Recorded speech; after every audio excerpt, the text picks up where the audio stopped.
Hi,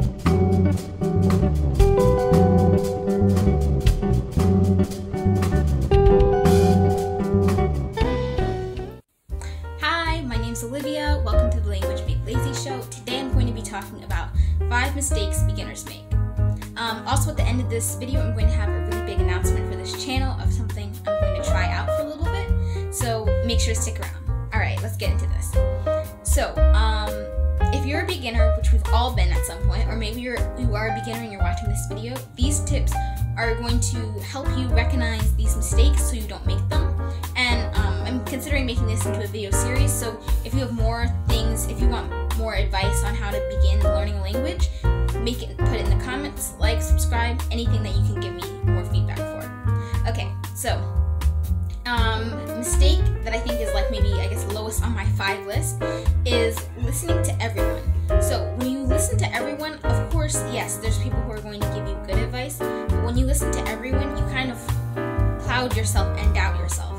So if one person tells you, oh, you should only read chapter books in a language when you're beginning, or if another person tells you, oh no, reading's not important, and another person tells you you should read books for toddlers when you're first beginning, it can be really confusing and it can make it hard to come up with your own unique plan or something that really reflects you.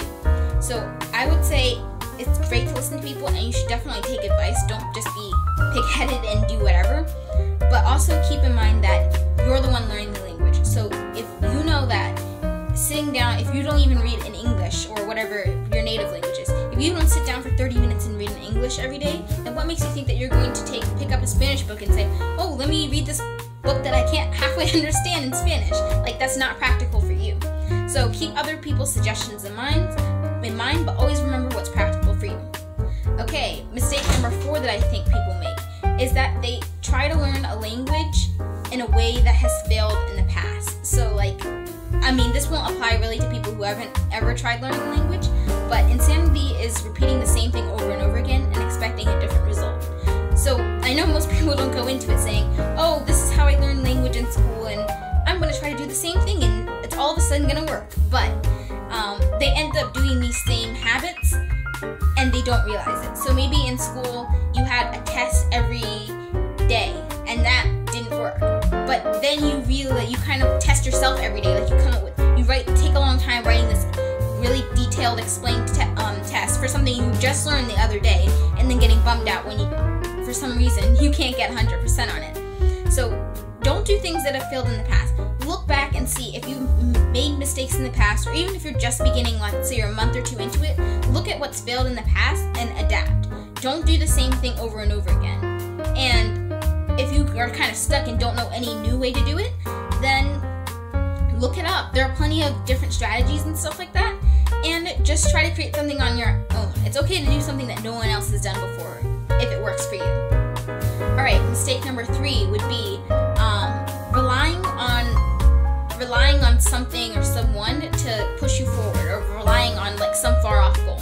So, for example, your goal per se shouldn't be, I want to be fluent in Japanese or German or whatever, because fluency is a very kind of loosey-goosey border, and it's very, very far. Most people are not going to reach fluency in 3 months, or in really even 1 year, like native fluency.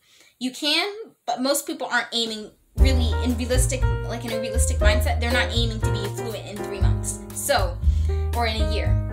So, all this to say is, don't let other people motivate you. So you can let other people, it's great to get feedback and all that, but don't let your only goal be like, oh, I want to get fluent, because fluency is far off if you're a beginner. Or don't let your goal be, I want to get all A's, because that's not really a goal, because anyone can cheat on a test, and anyone can remember 50 words in a short amount of time and then forget them in the long span of things. Anyone can use Google Translate on homework. There's a lot of workarounds. So just because you learned something shorthand doesn't actually mean you remembered it. You're just recalling something that's close in your mind. So don't let grades or ulterior things motivate you. You have to want it. So if you don't want it, then you're never going to get it. So that's one thing. Don't let outside things or outside people motivate you to do great in the language.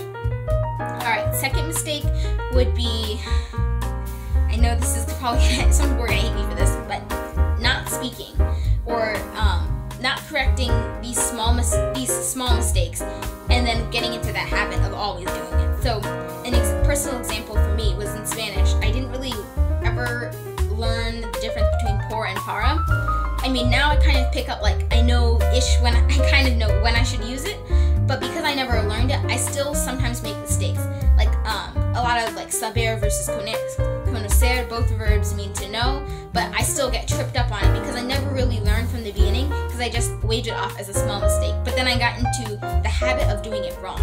So don't wave off small mistakes, because of course, don't beat yourself up on anything, but don't keep pushing off small mistakes, because these small mistakes that you're making are just going to be part of how you speak and how you act. And if you really want to have that elevated grammar, that elevated fluency, then these small mistakes do matter. Alright, my number one mistake that I think beginners make is that they use everything and anything. So the problem really isn't that they're using everything, it's that they're using anything. So I think you should definitely expand to differentiate this. You should definitely look at different resources, look at different concepts, try new things, because if you get stuck in the same way, even if something seems to be working now, you might find something new and say, wow, that thing in the past really didn't work out for me. So you definitely need to look at different resources. So you can look at everything, that's great, but using anything is the problem. So if you're using everything, I mean, I do think there is some moderation that needs to be done, but if you're using anything, like if you're just getting like the worst book off of you can find online, then you're not really using a great resource. So that's why I say try everything, but don't use anything. So if it takes maybe, let's say 5 days for something to come in on Amazon, and it's like a great quality resource, it maybe costs a little bit more or something, versus something that's the anything type product that will take 1 day and it's not really high quality, it's not exactly what you were initially looking after, and it's cheaper. Don't settle for anything if you want to be fluent. I'm sure this will work if you like want a short-term fluency, or like you're traveling abroad and just want to learn some basic phrases. But in the long run, you can't just use anything. You need to find what really works, and if it doesn't work, you need to try everything until you find something that does work. So these are my 5 tips. Ask if you have any comments, questions, anything like that, put it in the comments, like and subscribe, and I'll see you next time. Oh, I almost forgot the special announcement. I'm going to be trying out doing vlogs in Spanish about my life. So the vlogs will be for intermediate to beginner speakers, learning language learners in Spanish. And maybe I'll do it for ASL, but probably not quite yet. Yeah, so it'll be, I think I've already come up with a couple of different topics, and I'm super excited. If you have any suggestions, always comment down below, and I'll see you next time.